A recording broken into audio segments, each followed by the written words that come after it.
ఆయన వరుసగా 3 సార్లు ఎమ్మెల్యేగా గెలిచారు. ఈసారి బీసీ కోటాలో మంత్రి కూడా అయ్యారు. అరాచకాలు దందాలు చేయడానికి సరైన సమయం ఎప్పుడొస్తుందా అని 1000 కళ్లతో ఎదురు చూసిన ఆయన చంద్రబాబు ముఖ్యమంత్రిగా ప్రమాణ స్వీకారం చేసినప్పటి నుంచి నియోజకవర్గంలో అన్యాయాలు అధర్మాలను మొదలుపెట్టారు.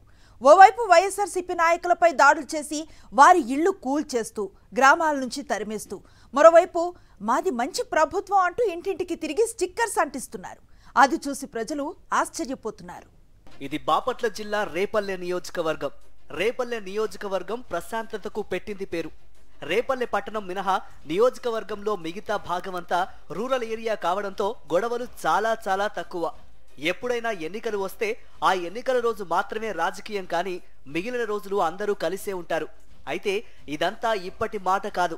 గత 10 సంవత్సరాలుగా ప్రశాంతత భగ్నమై నియోజకవర్గంలో మార్పు వస్తోంది.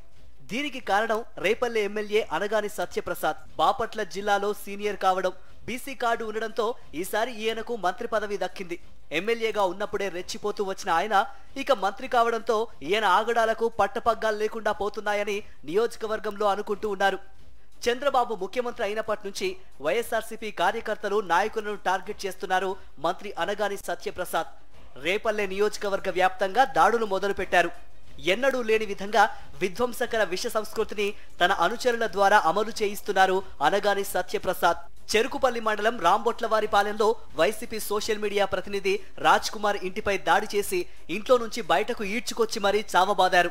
చెరుకుపల్లిలోని కస్తూరిపేటలో యనమల వెంకటేశ్వర్లు అనే వైసీపీ కార్యకర్త ఇంటిని పట్టపగలే బుల్డోజర్తో ధ్వంసం చేశారు. నగరం మండలం చిలకాలవారిపాలెంలో దాసరి నాంచారమ్మ ఇంటిని కూడా ధ్వంసం చేశారు. ఇలా ఎవరైతే వైఎస్ఆర్సీపీలో యాక్టివ్ గా ఉన్నారో వారందరినీ గుర్తించి గ్రామాల నుంచి పంపించేశారు తెలుగుదేశం నాయకులు. అవును, మీరు వింటున్నది నిజమే. ఏకంగా ఊర్ల నుంచి వైసీపీ వారిని తరిమి కొడుతున్నారంటే ఏపీలో పాలన ఎలా ఉందో ఊహించవచ్చు. ఇదంతా నానానికి ఒకవైపు అయితే, మరోవైపు మంత్రి అనగానే ఆర్థిక అరాచకాలు పీక్ స్టేజ్కి చేరాయి. మంత్రి సోదరుడు శివప్రసాద్ నియోజకవర్గంలో రింగ్ లీడర్. నియోజకవర్గంలోని కృష్ణానది పరివాహక ప్రాంతంలో ఉచిత ఇసుక పేరుతో నదిని లూటీ చేస్తున్నారు. ఇష్టారాజ్యంగా చెరువుల మీద పడి మట్టి తవ్వకాలు చేసి అమ్ముకుంటున్నారు. ఒక్కో ట్రాక్టర్ కు 200 రూపాయల కప్పాన్ని మంత్రి అనగాని సత్యప్రసాద్ సోదరుడు శివప్రసాద్ కు చెల్లిస్తున్నట్లు నియోజకవర్గ ప్రజలు మాట్లాడుకుంటున్నారు. దీంతో పాటుగా అనగాని బ్రదర్స్ నియోజకవర్గంలోని పలు ప్రాంతాల్లో కోడి పందాల శిబిరాలు, బెట్టింగ్లు నిర్వహిస్తూ కోట్లాది రూపాయలు వెనకేసుకుంటున్నారని చెప్పుకుంటున్నారు. పేకాట శిబిరాలు నిర్వహిస్తున్నారన్న ఆరోపణలు కూడా ఉన్నాయి.